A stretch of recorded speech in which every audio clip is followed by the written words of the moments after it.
tarde, pessoal. Hoje, então, a nossa aula vai ser sobre substâncias inorgânicas. Quais são as substâncias inorgânicas? É a água e os sais minerais. Posteriormente, nós vamos estudar as substâncias orgânicas, né? São os lipídios, os glicídios, as proteínas, as vitaminas e os ácidos nucleicos. Hoje nós vamos nos deter nas substâncias inorgânicas, que é a água e os sais minerais. Então aqui nós temos algumas características, né, da água. Todos nós, né, sabemos que a água é a substância que entra em maior quantidade na composição, né, do corpo humano, da matéria, né? Então a maior quantidade que tem maior quantidade de substância no nosso organismo é a água, tá? Então ela tem como característica ser uma substância polar. A água é um dipolo, porque vocês sabem que a água ela é H2O, né? Então ela tem oxigênio, né, que é negativo, e os hidrogênios que são positivos. Então por ter um lado, né, no caso positivo e outro negativo, ela é um dipolo, tá? Então a molécula da água é polar, não se esqueçam. Devido a isso, então a água ela funciona como solvente universal. O que é solvente universal? Ela consegue dissolver uma grande quantidade de substâncias.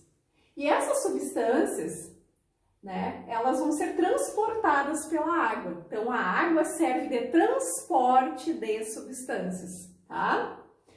Ela também participa de reações químicas importantes no nosso organismo. Algumas reações de desidratação, onde ocorre a perda de água, e outras reações químicas, como a hidrólise, que é a quebra de uma substância, como uma proteína, através do uso da água, tá? Então, uma reação de hidrólise, tá? Então, algumas características aqui importantes da água, não esquecendo. Com o passar dos anos, a tendência é dos corpos das pessoas irem perdendo água, né? Então, por isso, quando se é jovem, criança, bebê, né, jovem, tem bastante água, depois a tendência é a quantidade de água no organismo ir diminuindo, tá? Aqui nós temos as propriedades da água, gente. Primeira propriedade fala da adesão. Né, dessa propriedade, então, que a água tem de se aderir às substâncias polares, né, de se ligar a essas substâncias que também são polares. Aí vem uma outra propriedade, né, coesão, a adesão e a coesão, né, não tem aquela semelhança, então, como o oxigênio e o hidrogênio de outra molécula da água, eles vão se ligando uma molécula da água na outra, né? Como se estivessem de bracinhos dados, nós vamos ter então as pontes de hidrogênio que ligam uma molécula de água a outra, tá? Com isso, então, a gente vai chamar de coesão entre essas moléculas da água.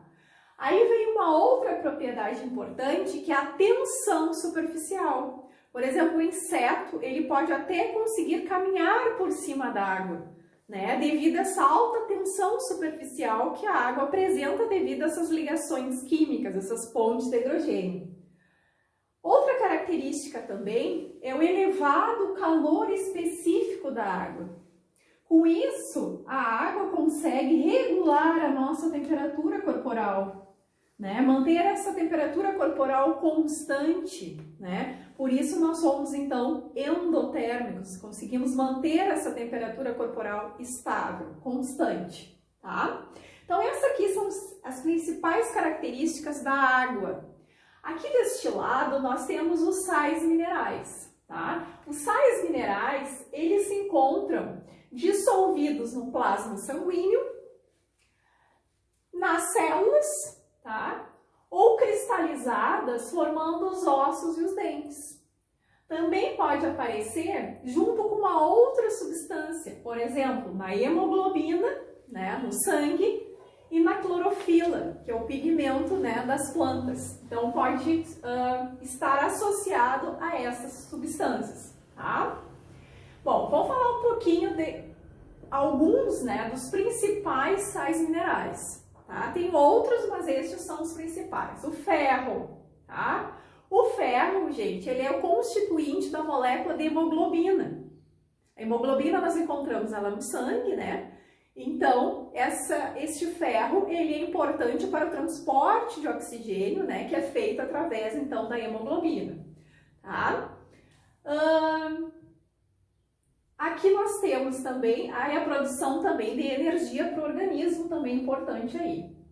O cálcio, gente, a gente sabe que encontra o cálcio, né, nos ossos, nos dentes, mas ele é importante também para a contração muscular e para a coagulação sanguínea, tá? O iodo, ele é muito importante para a formação dos hormônios da glândula tireoide. A glândula tireoide é essa glândula, né, que a gente tem aqui nessa região, e para a formação dos hormônios da glândula tireoide é importante o consumo, né, desse sal mineral chamado de iodo. O fosfato, ele forma o ATP, trifosfato de adenosina, que é a energia, né, a produção de energia, então aí na forma de ATP.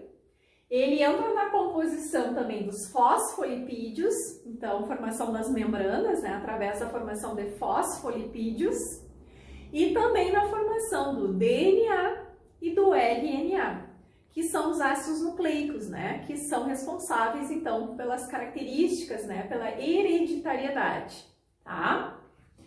Aqui, para finalizar, nós temos o sódio e o potássio.